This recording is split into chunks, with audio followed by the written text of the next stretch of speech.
चैत्र नवरात्रि में माँ दुर्गा के भक्त माँ के 9 स्वरूपों की पूजा करके उन्हें प्रसन्न करने की कोशिश में लगे रहते हैं।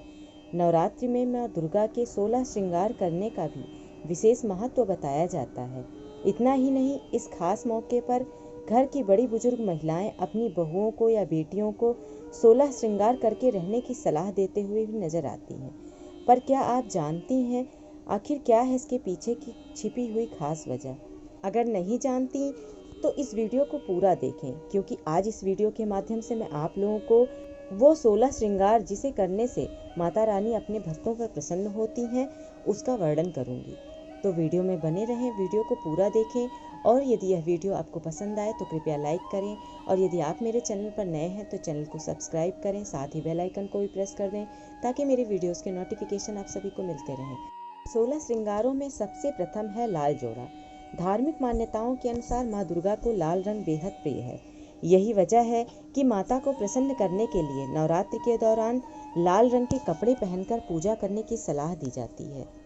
वैसे भी पूजा पाठ में लाल रंग बहुत ही शुभ माना जाता है, इसलिए सौभाग्यवती स्त्रियों को अपने सौभाग्य में वृद्धि करने के लिए नवरात्रि पूजन में या किसी भी पूजा पाठ में लाल रंग के वस्त्र अवश्य पहनने चाहिए। महिलाओं का दूसरा श्रृंगार है बिंदी। सौभाग्यवती स्त्रियों के माथे पर बिंदी या कुमकुम लगा हुआ बहुत ही शुभ माना जाता है। माथे पर लगा कुमकुम हर महिला के लिए उसके सुहाग की निशानी माना जाता है।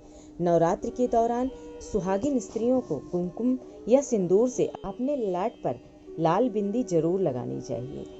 सुहागिन महिलाओं द्वारा लाल रंग की बिंदी लगाने से जीवन में खुशहाली आती है, क्योंकि लाल रंग की बिंदी का संबंध माता लक्ष्मी से होता है और ज्योतिष में भी लाल रंग की बिंदी को मंगल ग्रह का कारक माना गया है। इसके पश्चात तीसरा श्रृंगार है मेहंदी।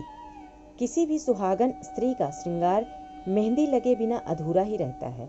घर में किसी भी शुभ काम के लिए सौभाग्यवती स्त्रियों को हाथों और पैरों में मेहंदी जरूर लगानी चाहिए। माना जाता है कि नववधु हो या सौभाग्यवती स्त्रियां हो, हाथों में जितनी ज़्यादा मेहंदी गाढ़ी रचती है उनका पति उनसे उतना ही अधिक प्रेम करता है। मेहंदी को सुहाग का प्रतीक माना जाता है, इसलिए माता रानी के पूजन में सौभाग्यवती स्त्रियों को मेहंदी अवश्य लगाना चाहिए। इसके पश्चात सौभाग्यवती स्त्रियों के लिए चौथा जो सुहाग का प्रतीक होता है वो होता है सिंदूर। सिंदूर को सुहाग का प्रतीक माना जाता है। सनातन हिंदू धर्म में सिंदूर लगाने की परंपरा काफ़ी पुरानी है।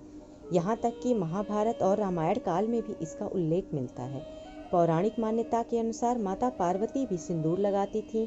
वहीं महाभारत महाकाव्य में सिंदूर का उल्लेख मिलता है और हिंदू धर्म के पवित्र ग्रंथ रामायण में भी सिंदूर का उल्लेख है।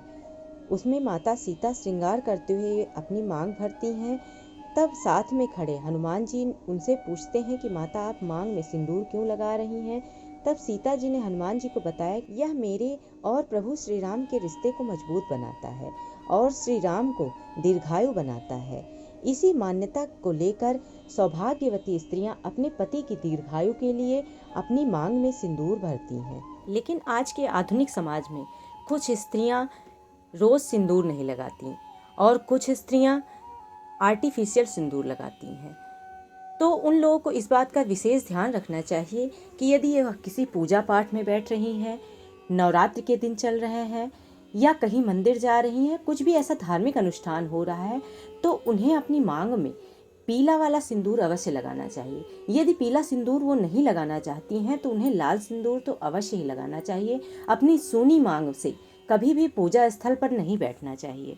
जिस प्रकार से किसी भी पूजा में बैठने पर हम 16 श्रृंगार करते हैं, तो उन 16 श्रृंगारों में सिंदूर बहुत ही महत्वपूर्ण होता है। तो सभी स्त्रियों को पूजा में बैठने से पहले सिंदूर अवश्य लगाना चाहिए, या फिर पूजा करते समय जो सिंदूर हम माता रानी को चढ़ाते हैं या गौरी गणेश को चढ़ाते हैं, वो सिंदूर हमें अपनी मांग में भर लेना चाहिए, क्योंकि इससे हमें अखंड सौभाग्य की प्राप्ति होती है।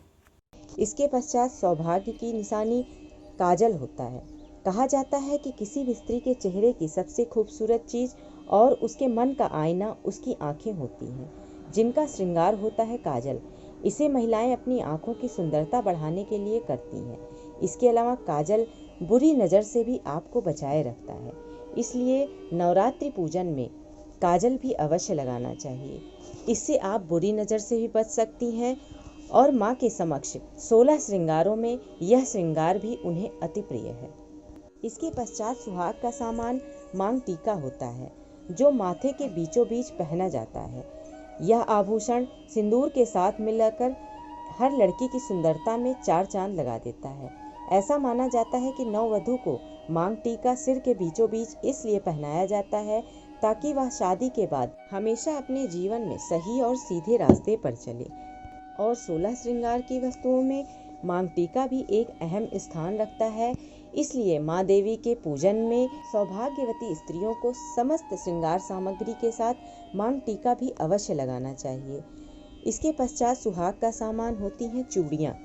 चूड़ियाँ सुहाग का प्रतीक मानी जाती हैं। ऐसा माना जाता है कि सुहागिन स्त्रियों की कलाइयाँ चूड़ियों से भरी होनी चाहिए और लाल रंग की चूड़ियाँ सौभाग्यवती महिला के सौभाग्य में वृद्धि करती हैं। परंतु चूड़ी पहनने में एक बात का विशेष ध्यान रखना चाहिए कि चूड़ियाँ हमें कभी भी काली, नीली या ऐसे गहरे कलर की नहीं पहननी चाहिए। सौभाग्यवती स्त्रियों को अपने सौभाग्य में वृद्धि के लिए नवरात्रि पूजन के दौरान तो विशेष तौर पर लाल, हरी, पीली, गुलाबी इन्हीं रंगों की चूड़ियाँ पहननी चाहिए। इसके पश्चात किसी भी पूजन में सुहाग की 16 सामग्रियों में नथ का भी स्थान है, तो सुहागिन स्त्रियों के लिए नाक में आभूषण पहनना बहुत अनिवार्य माना जाता है। आमतौर पर स्त्रियां नाक में छोटी नोजपिन पहनती हैं, जिसे लौंग कहा जाता है। नाक में नथ या लौंग उनके सुहाग की निशानी होती है। सुहाग सामग्रियों में अगला स्थान बाजूबंद का होता है। कड़े के समान आकृति वाला यह आभूषण सोने या चांदी का होता है। यह बाहों में पूरी तरह से कसा जाता है, इसलिए इसे बाजूबंद कहते हैं। पहले सुहागिन स्त्रियों को हमेशा बाजूबंद पहने रहना अनिवार्य माना जाता था। ऐसी मान्यता है कि स्त्रियों को बाजूबंद पहनने से परिवार के धन की रक्षा होती है। इसलिए नवरात्रि पूजन या किसी भी पूजन के पहले स्त्रियों को 16 श्रृंगार करते समय बाजूबंद भी अवश्य पहनना चाहिए। 16 श्रृंगार की वस्तुओं में कानों के झुमके भी आते हैं। कान में पहने जाने वाला यह आभूषण चेहरे की सुंदरता को बढ़ाने का काम करता है। इसे पहनने से महिलाओं का चेहरा खिल उठता है। इसके पश्चात अगला श्रृंगार का सामान अंगूठी होता है। शादी के पहले मंगनी या सगाई की रस्म में वर वधू द्वारा एक दूसरे को अंगूठी को सदियों से पति पत्नी के आपसी प्यार और विश्वास का प्रतीक माना जाता रहा है। हमारे प्राचीन ग्रंथ रामायण में भी इस बात का उल्लेख मिलता है। सीता का हरण करके रावण ने जब सीता को अशोक वाटिका में कैद कर रखा था, तब भगवान श्री राम ने हनुमान जी के माध्यम से सीता जी को अपना संदेश भेजा था। तब स्मृति चिन्ह के रूप में उन्होंने अपनी अंगूठी हनुमान जी को दी थी। तो इस प्रकार प्राचीन काल से ही अंगूठी को श्रृंगार की 16 सामग्रियों में बहुत विशेष स्थान प्राप्त है। इसके पश्चात 16 श्रृंगार सामग्रियों में पायल का भी विशेष महत्व है। पैरों में पहने जाने वाले आभूषण हमेशा सिर्फ चांदी से ही बने होते हैं, जिसे पायल बोलते हैं। हिंदू धर्म में सोने को पवित्र धातु का स्थान प्राप्त है, जिसे पैरों में नहीं पहना जाता, क्योंकि ऐसी मान्यता है कि पैरों में सोना पहनने से धन की देवी लक्ष्मी का अपमान होता है, क्योंकि देवी देवता पवित्र धातु सोने के बने मुकुट ही धारण करते हैं। तो इस प्रकार सोने की पायल पहनने से उनका अपमान होता है, इसलिए पायल हमेशा चांदी की ही पहननी चाहिए।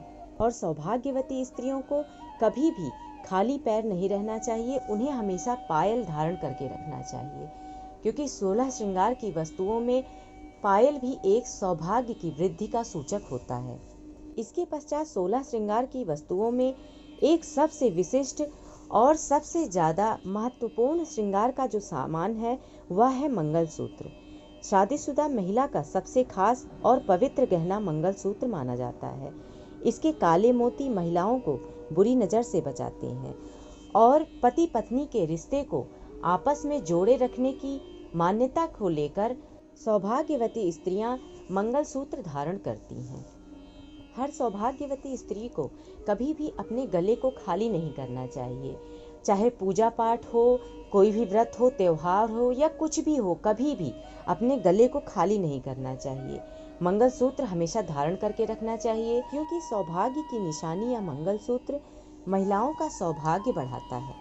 इसके पश्चात अगला श्रृंगार का सामान है कमरबंद। कमरबंद कमर में पहने जाने वाला आभूषण है, जिसे स्त्रियां विवाह के बाद पहनती हैं, जिसमें नववधु चाबियों का गुच्छा अपनी कमर में लटका कर रखती हैं।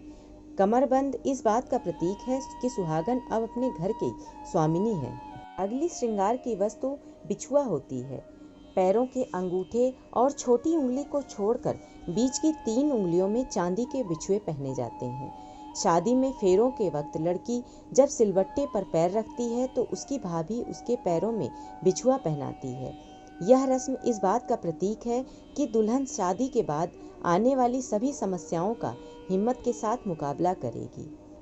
और ये बिछुए सुहाग की निशानी होते हैं, तो कभी भी सौभाग्यवती स्त्रियों को अपने पैरों से बिछुए नहीं निकालने चाहिए।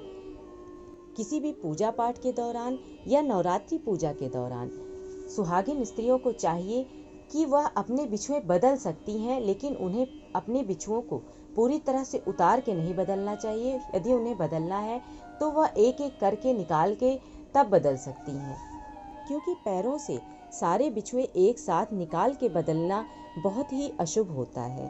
तो सौभाग्यवती स्त्रियों को चाहिए कि हमेशा बिछुओं को धारण करके रखें। इसके पश्चात अगला श्रृंगार का सामान है आलता। कई जगह पर आलता नहीं लगाया जाता, लेकिन कई क्षेत्रों में आलता को 16 श्रृंगारों में बड़ा महत्वपूर्ण स्थान मिला है। किसी भी व्रत, त्योहार, शादी विवाह या हिंदू धर्म की किसी भी पूजा पाठ से पहले मेहंदी की तरह ही आलता को भी पैरों में लगाया जाता है। व्रत त्योहार पर सुहागिन स्त्रियों के हाथ पैरों में आलता लगाना बहुत ही शुभ माना जाता है। फिर चाहे नवरात्रि हो, करवा चौथ हो या कोई भी छोटा से बड़ा त्योहार हो, कुछ भी हो, आलता को सौभाग्य बढ़ाने वाला श्रृंगार का सामान माना जाता है। आलता लगाने से सौभाग्य में वृद्धि होती है, पति के साथ रिश्ते मजबूत होते हैं। इसलिए दुल्हन के गृह प्रवेश के समय भी आलता से भरी थाली में पैर रखकर उसे ससुराल में प्रवेश कराया जाता है। आशा करती हूँ आप लोगों को मेरी यह वीडियो अवश्य ही पसंद आई होगी। यदि वीडियो पसंद आई हो तो कृपया लाइक करें, और यदि आप मेरे चैनल पर नए हैं तो चैनल को सब्सक्राइब करना ना भूलें। साथ ही बेल आइकन को भी प्रेस कर दें, ताकि मेरी वीडियोस के नोटिफिकेशन आप सभी को मिलते रहें। और कमेंट बॉक्स में इस नवरात्रि में माता के जयकारे लगाना भी ना भूलें। धन्यवाद।